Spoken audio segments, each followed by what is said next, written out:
Assalamualaikum warahmatullahi wabarakatuh. Perkenalkan, nama saya Auliawati Maulida Astuti dari Prodi Desain Mode D4, kelompok 5 PKMPG, akan menjelaskan mekanisme pemilu. Yang pertama, saya akan menjelaskan latar belakang pemilu. Yang pertama, latar belakang pemilu yaitu revolusi fisik atau perang kemerdekaan menurut semua potensi bangsa untuk memfokuskan diri pada usaha mempertahankan kemerdekaan. Tanda gambar peserta pemilu tahun 1955. Yang kedua, pertikaian internal baik dalam lembaga politik maupun pemerintahan cukup menguras energi dan perhatian. Selanjutnya, belum adanya undang-undang pemilu yang mengatur tentang pelaksanaan pemilu atau Undang-Undang Pemilu baru disahkan pada tanggal 4 April 1953 yang dirancang dan disahkan oleh Kabinet Wilopo. Selanjutnya, ada arti pentingnya pemilu.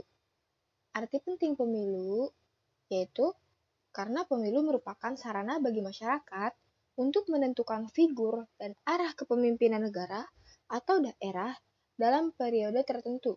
Ketika demokrasi mendapat perhatian yang luas dari masyarakat dunia, penyelenggaraan pemilu yang demokratis menjadi syarat penting dalam pembentukan kepemimpinan sebuah negara. Yang selanjutnya, ada jenis-jenis pemilu. Jenis-jenis pemilu yaitu ada 3 jenis. Yang pertama, pemilu presiden dan wakil presiden. Yang kedua, pemilihan umum anggota lembaga legislatif. Yang ketiga, pemilihan umum kepala daerah dan wakil kepala daerah pilkada. Selanjutnya,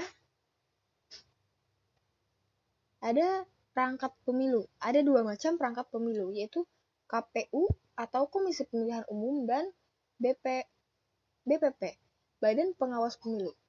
KPU itu apa sih? Nah, KPU itu menjabarkan program dan melaksanakan anggaran, melaksanakan semua tahapan penyelenggaraan pemilu di provinsi berdasarkan peraturan perundang-undangan, menerima daftar pemilih dari KPU, kabupaten atau kota yang menyimpan data KPU. Selanjutnya, membuat berita acara dan sertifikat penghitung suara serta wajib menyerahkan kepada saksi peserta pemilu, Bawaslu, Provinsi, dan KPU. Selanjutnya, mengkoordinasikan, menyelenggarakan, dan mengendalikan tahap penyelenggaraan pemilu yang dilaksanakan oleh KPU, kabupaten, atau kota.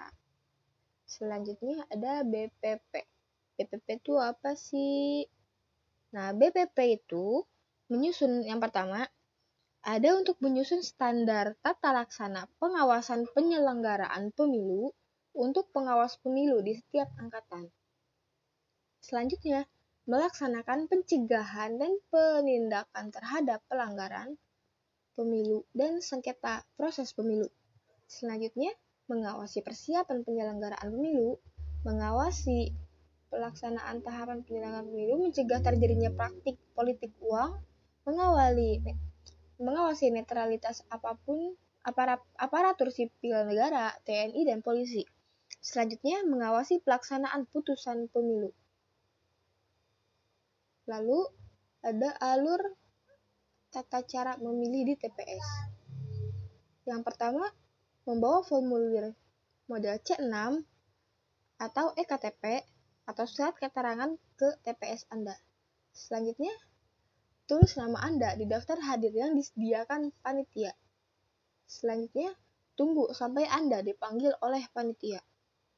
Selanjutnya, ambil surat suara di kelompok penyelenggara pemilihan suara atau KPPS. Selanjutnya, masuk ke bilik suara. Periksa baik-baik surat suara Anda. Selanjutnya, bila ada kerusakan, segera lapor ke panitia. Yang selanjutnya, coblos surat suara pakai alat yang telah disediakan. Selanjutnya, lipat kembali surat suara Anda dan masukkan ke kotak suara. Yang terakhir, celupkan jari Anda ke dalam tinta yang telah disediakan oleh panitia. Cukup sekian dari saya, Auliawati Maulida Astuti dari Prodi D4 Desain Mode, kelompok 5 PKMPG. Assalamualaikum warahmatullahi wabarakatuh.